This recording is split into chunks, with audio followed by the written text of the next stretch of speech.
салом бинандагони азиз, закӣ ва ҳушманди телевизиони Баҳористон. пешниҳоди шумо силсила барномаи суҳбати рӯз. дар ин барнома тасмим гирифтем ки вобаста ба озмуни ҷумҳуриявӣ фуруғи субҳи доноӣ суҳбат кунем. бо иродат ва садоқатмандӣ имрӯз дар студия моро ҳамроҳӣ мекунанд ҷалолиддин амиров, корманди вазорати маориф ва илми ҷумҳурии Тоҷикистон. хуш омадед. ба мо шумо маълум аст ки дар соли 2025 низ хушбахтона озмуни ҷумҳуриявӣ фуруғи субҳи доноӣ китоб аст баргузор мегардад. мехостем шумо аз муҳимтарин нуктае ки дар низомномаи имсола ҷой карда шуд гуфта бошед. марҳамат. соли ҳафтум аст ки бо ибтикори президенти ҷумҳурии Тоҷикистон пешвои миллат муҳтарам Эмомалӣ Раҳмон дар кишварамон дар ҷумҳурии Тоҷикистон озмуни ҷумҳуриявии фуруғи субҳи доноӣ китоб аст эълон шудааст ва 7 сол боз идома дорад ва натиҷаҳои озмун бисёр ҳам қонеъкунанда ҳастанд. яъне нишондиҳандаи он ҳастанд ки оҳиста оҳиста мароми китобхонӣ оҳиста оҳиста китобхонӣ ба як ҳукми анъанавӣ даромада истодааст. яъне ин рисолати бисёр бузурги аҷдодӣ аз нав эҳё шуда истодааст ва китобхонӣ дар кишвар зина ба зина характери оммавӣ пайдо карда истодааст. бо амри президенти ҷумҳурии Тоҷикистон аз 2 январи соли 2025 низомномаи озмуни ҷумҳуриявии фуруғи субҳи доноӣ китоб аст таҳия ва тасдиқ гардида пешниҳод гардид. имрӯз дастрасӣ муассисаҳои таълимӣ ва дигар қишрҳои ҷомеа гардонида мешавад ва аз ҳама асосияш ин аст ки имрӯз бояд тарғибу ташвиқ ва чӣ қадар барои ҳавасманд кардани кӯдакону наврасон, ҳавасманд намудани ҷомеа, тамоми он сохторҳои дахлдор бояд саҳм бигиранд.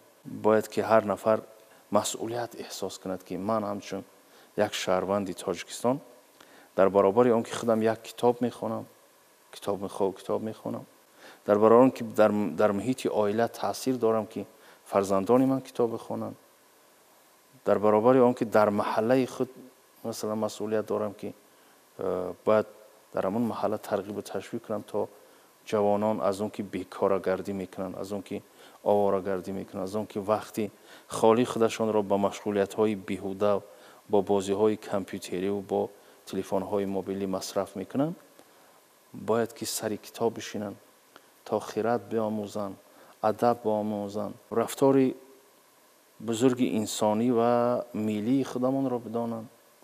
در صورت اون قهرمان‌های مثلا قهرمان‌هایی که از ادبیات کلاسیک و از ادبیات امروز یا از ادبیات معاصر پیشرفته جهان می‌آموزند، برای خودشون ایدئال پیدا کنند، یعنی راهی درست رفتن، درست رفتار کردن، مهربانانه به جامعه به مردم نظر کردن، با گومانیسم بلند انسانی به هر یک موجودات روی زمین رفتار کردن.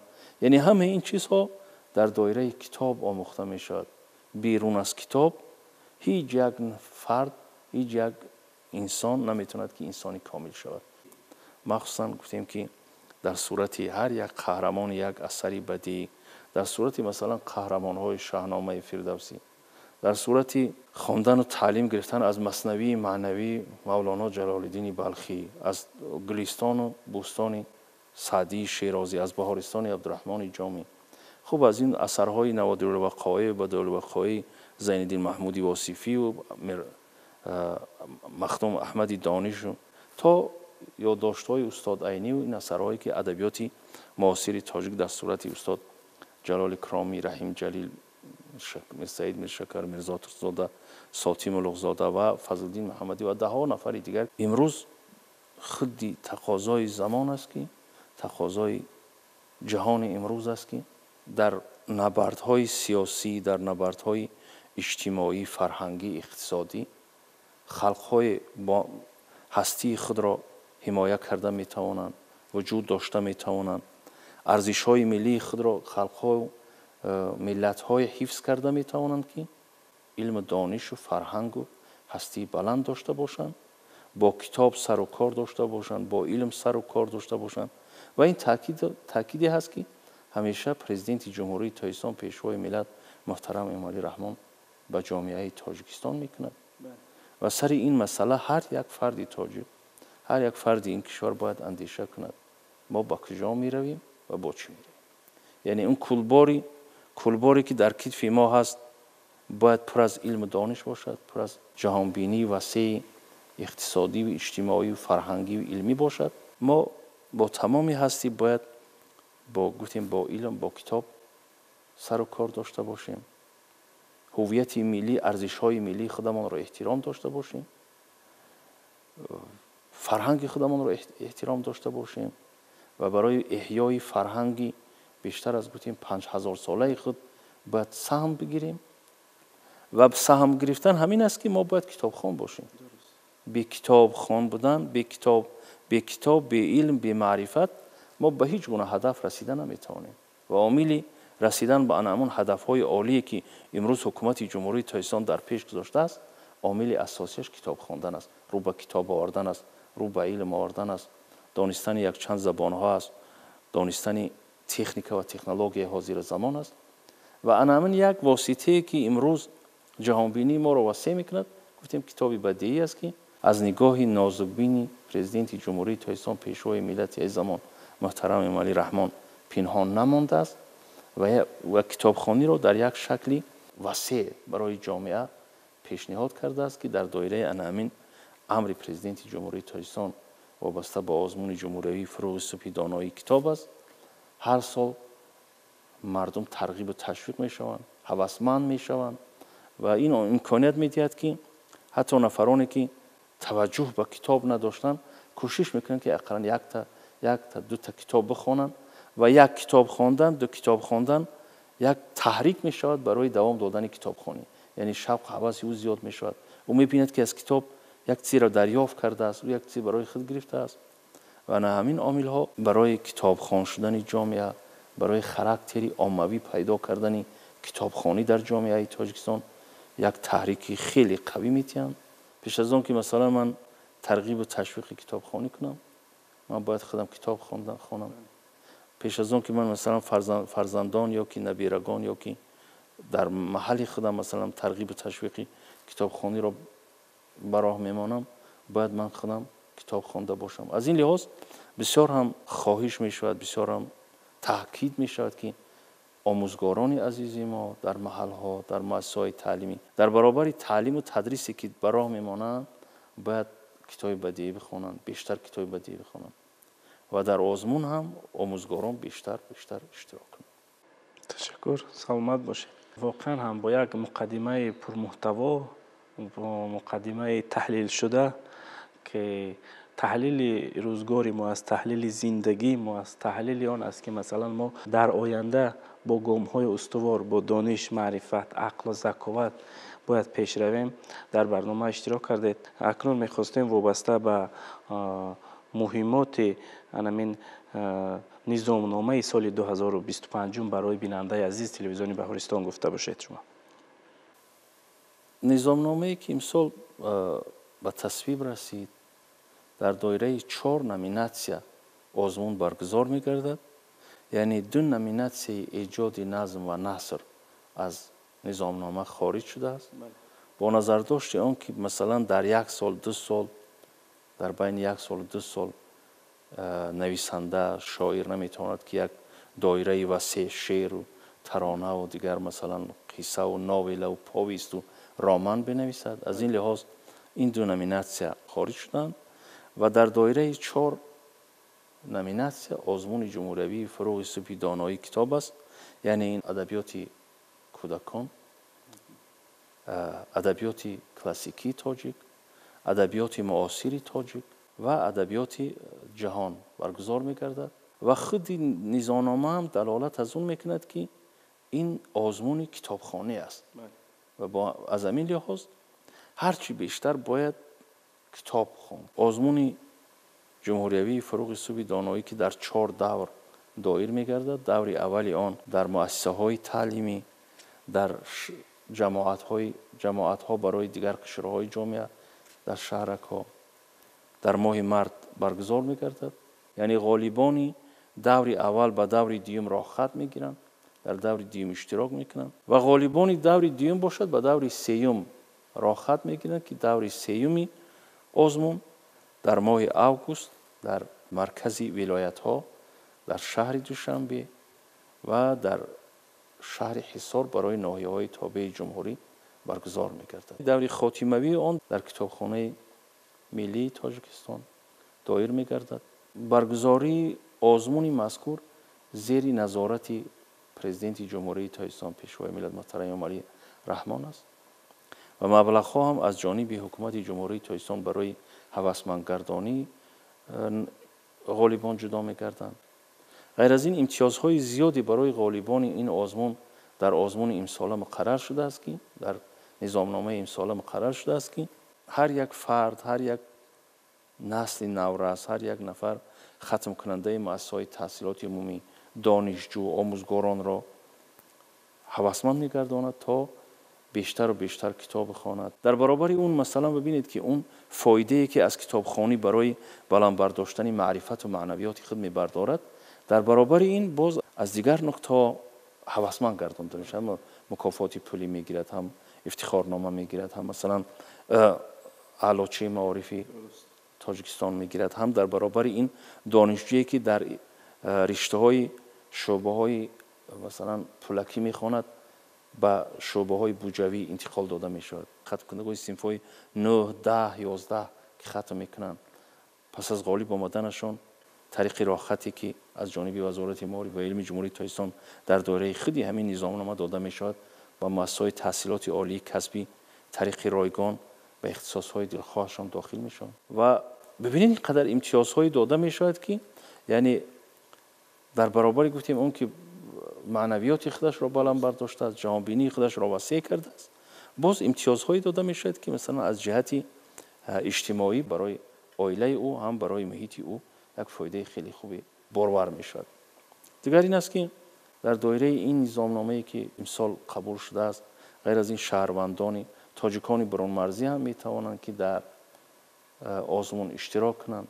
ما مخصوصا تاجیکانی که از تاجیکستان بیرون از مرز هستند، بیرون امکانات ها فراهم آورده شده است تا آنها هم در روند برگزاری این آزمون، در دورهای این آزمون اشتراک کنند.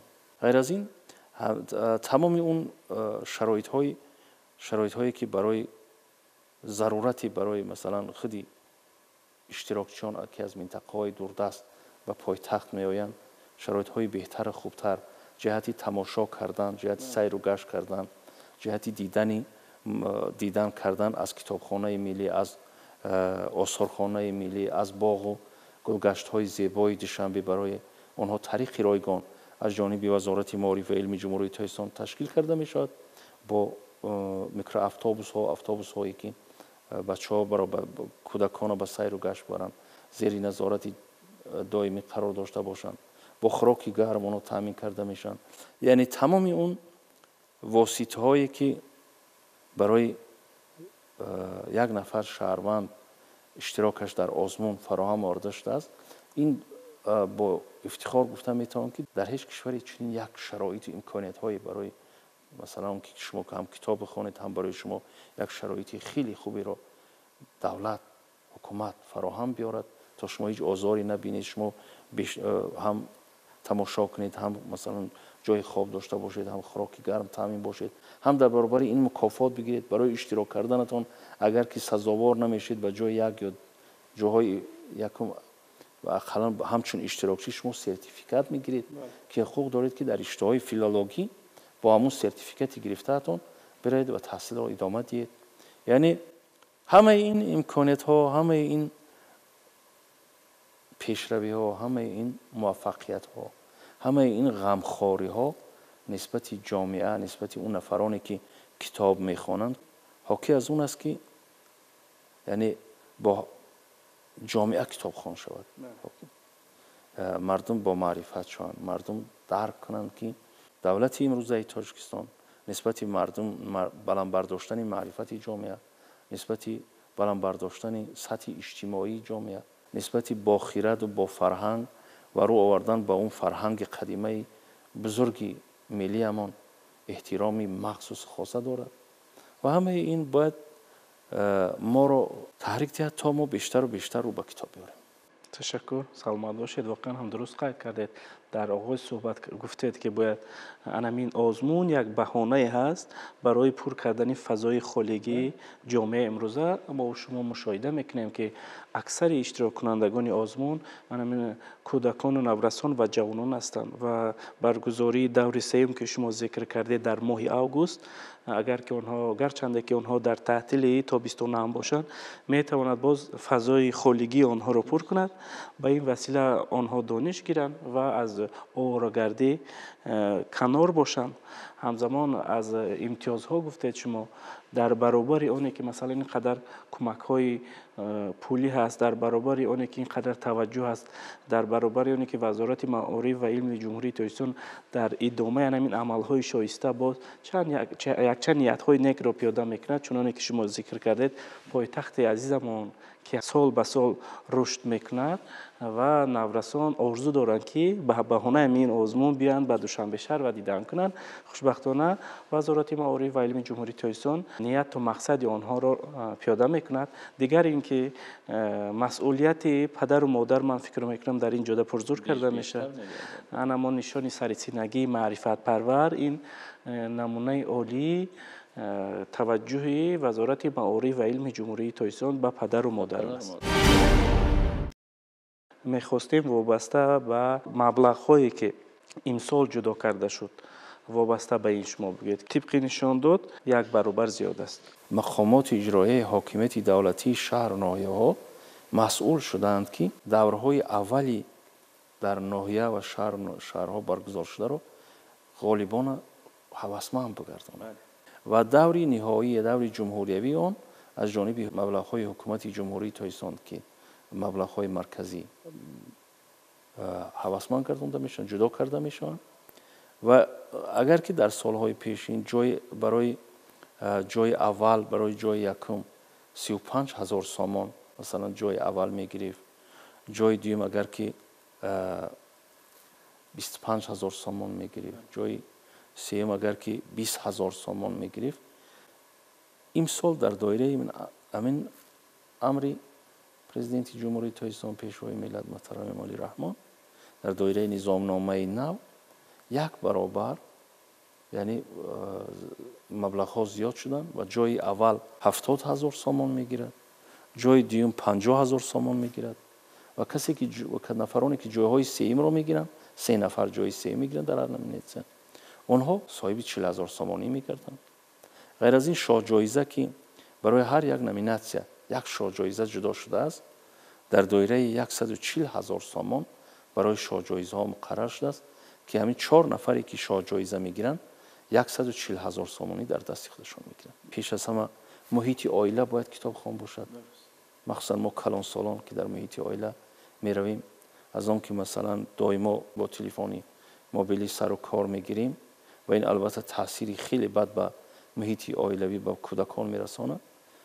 خوب است که حتی هم پدر و مادران وقتی که وارد خانه میشن یا که سر دسترخوان میشینن، همگی در دایره کم هم باشد بگذار یک بار کتاب به دست بگیرن، یک چند صفحه کتاب بخونن تا این تاثیر برساند به خود کودکان. خود پسیکولوژی هم تاکید میکند که کودکان همیشه پیروی از کلان سالان میکنند و پیروی از کلان سالان کردن همین کتاب خواندن. بگذار پیروی از ما از کتابخوانی ما کنند و چون ما پیش کودکان وقتی به کتابخوانی به روزنامه خوانی مشغول میشویم، اونها هم مجبور میشوند که مثلا آهسته آهسته رو به کتاب برن و این تاثیر خیلی خوبی در محیط عائله میگذارد. بعداً در محیط مؤسسه‌های تعلیمی هم آموزگاران باید بیشتر و بیشتر تلقین کنند، تشویق کنند، مخصوصا کتاب بدیهی را خواندن. در برابر کتاب‌های درسی که کودک در مؤسسه تعلیمی فرا میگیرد، جوانان را تلقین کنیم، دانشجویان را تلقین کنیم که به کتابخانه‌ها بروند، از کتاب بدیهی بگیرند. 90% ادبیات کلاسیکی ما روی نشر را ندیده بود. اینا باید ما اخراج شویم. مثلا مثنوی مولانا جلال الدین بلخی، گلستان و بستان به شکل پره که امروز نشر شدن، بهارستان به شکل پره که امروز نشر شده است. خب بدایع الوقایع زین الدین محمودی واصفی، نوادر الوقایع مثلا احمد مخدومی دانش در زمان شوروی چاپ نشده بودند، روی چاپ را به شکل پره که امروز با ابتکار پیشوای ملت عزیزمون محترم امالی رحمان نشر شدن. در اون زمان وجود نداشت. این کتابا رو مردم میکفتن نمیافتن. ولی امروز این ببینید که بعد از رودکی هر چی اثری که در ادبیات کلاسیکی ما بود امروز با حرف امروز با الفبای امروز گذرانده شدن، برگردان شدن، نشر شدن و با یک صفتی خیلی زیبایی که اونها رو در دکان و مثلا کتابخانه ها میبینی هوس میکنی که این کتاب بگیری بخوانی. مثلا خود همین آزمون جمهوری فروغ صوفی دانایی کتاب است، راهنمای است برای پدر و مادران. یعنی ما این یک راهنمای بزرگ است که ما رو مثلا تلقین میکند که در محیط عائله کتاب بخون تا فرزندان از شما پیروی کنند. در محیط کوچه و مثلا خیابان هر جا که بیکار ماندی به جای چیز وقتی تلفن میگیری، تلفن هم پر از کتاب است. یعنی تلفن هم چون منبع کتابخوانی استفاده شود. تمام کتابخانه‌های دنیا رو در تلفن میتوان پیدا کرد طریق اینترنت و هر کتابی رو که برای شما ضرور است میتونید که طریق الکترونیک دسترس کنید و کتاب بخونید. یعنی انا همین چیز در وجود ما، در باطین ما، در هستی ما باید ریشه بدواند. ما باید با تمام هستی به همون فرهنگ، به علم، به ادب، به رفتار، به تاریخ گذشته‌مان، با همه هستی که داریم باید مشغول شویم، باید رو بیاریم. یعنی راه خلاصی از این گیرودارهایی که جهان امروز دارد، تأثیر فرهنگ‌های بیگانه‌ای که بالای کشورهای رو به رشد هر زمان از کشورهای بیرون پخش می‌گردند و جوانان فریبته می‌کنند، براهای گوناگون، براهای مثلا غیر انسانی اونها رو تلقین می‌کنند، براهای اکستریمیستی و افراطگرایی اونها رو تلقین می‌کنند. عامل اساسی همین است که اگر بچه‌ها خردمند باشند، کتابخوان باشند، دانشمند باشند، اگر محیط عائله سالمی کتابخوان و با فرهنگ باشد، هیچ بار بچه‌های جوان یا جوانان به این سار رو نمیارند.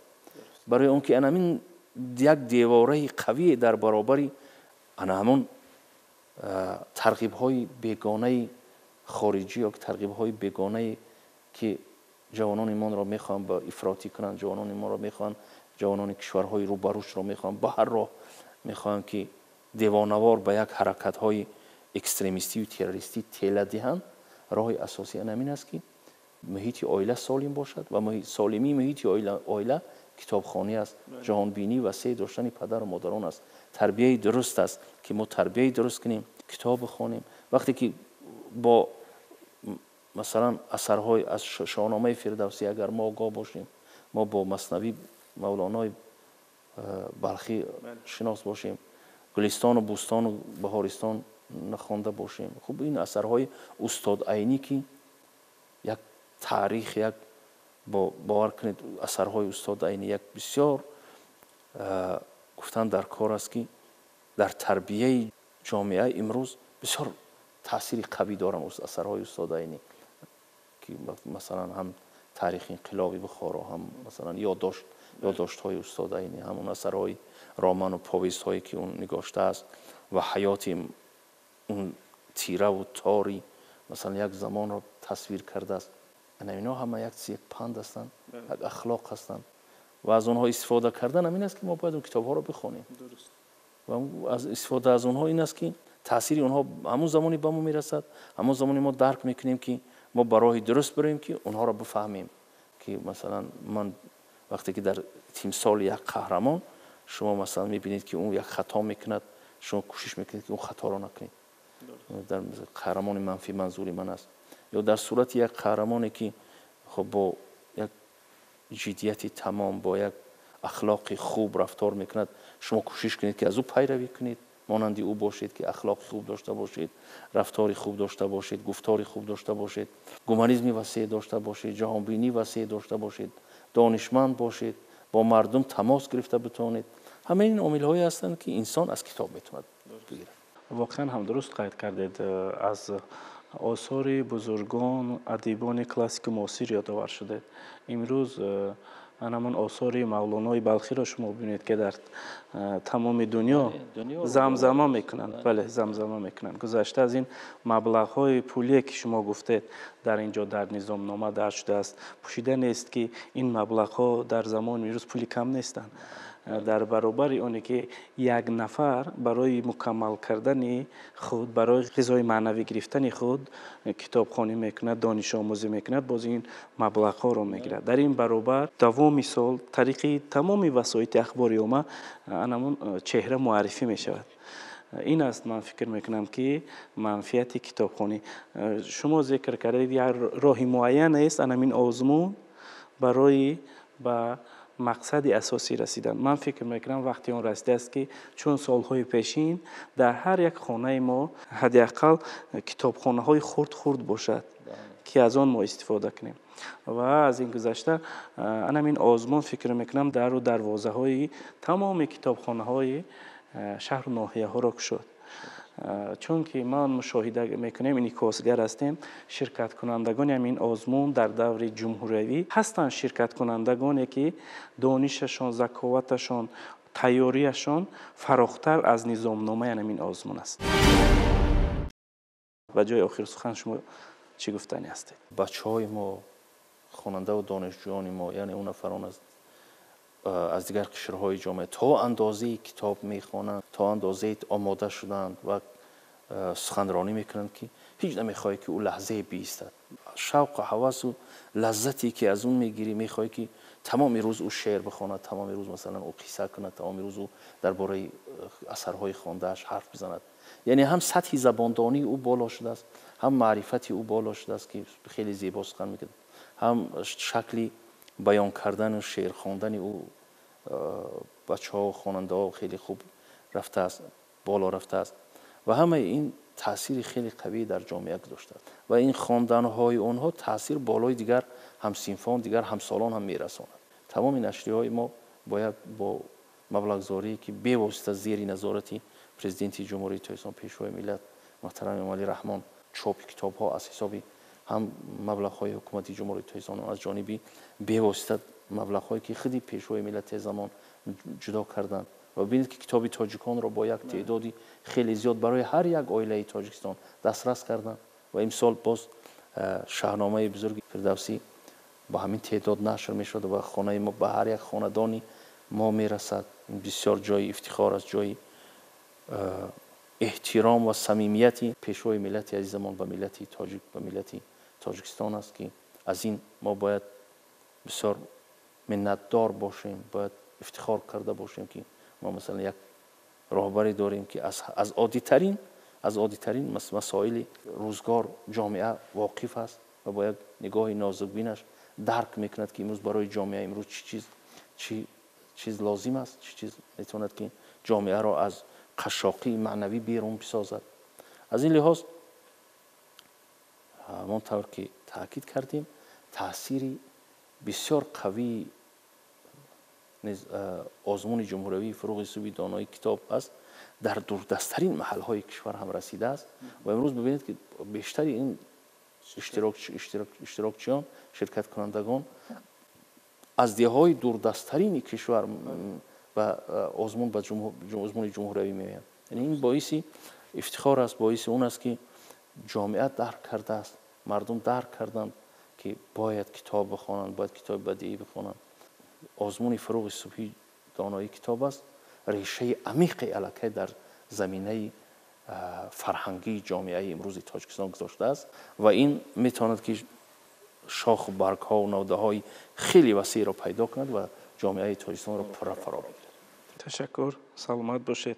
درست قید کردید. وقتی که کتاب به دست کتابخوان رسید گمان میکنم که همین ادیبان معاصر نوین ما نیز باز هم روی آوردن به انتشار نوشتن، ایجاد کردن، به نوشتن ادبیات بدیعی و چون دیده ایستادن که همون مثلا ادبیات های کلاسیکی معاصر به دست خواننده رسیده است و مهنت آنها مثلا بی‌فایده نیست، می نویسن، ایجاد میکنن و گفتیم که امسال داوطلبانی که مثلا بیرون از وطن هستند میتوانند اشتراک کنند و فکر میکنم با بهانه همین آزمون امسال انقلاب مدنی به واسطه آزمون فروغ صبحی دانایی کتاب است در آسیای میانه ترین انداز میگردد. با مقصد همین نیت های نیک و برنامه امروز خاتمه میبخشیم. تشکر که دعوت ما را قبول کردید آمدید به تلویزیون بهارستان و سر یک مسائل مهم اندیشه های مبرم خود را ارائه کردید و بینندگان عزیز با ارادت و صداقتمندی امروز در برنامه ما حضور داشتند جلال‌الدین امیرов کارمند وزارت معارف و علم جمهوری تاجیکستان و سخن کردن سر مسائل مهم گفتیم آزمون جمهوریوی فروغ صبح دانای کتاب است. این بود بینندگان عزیز سلسله برنامه نوبتی صحبت روز. خیر تا دیدار سلامت باشید.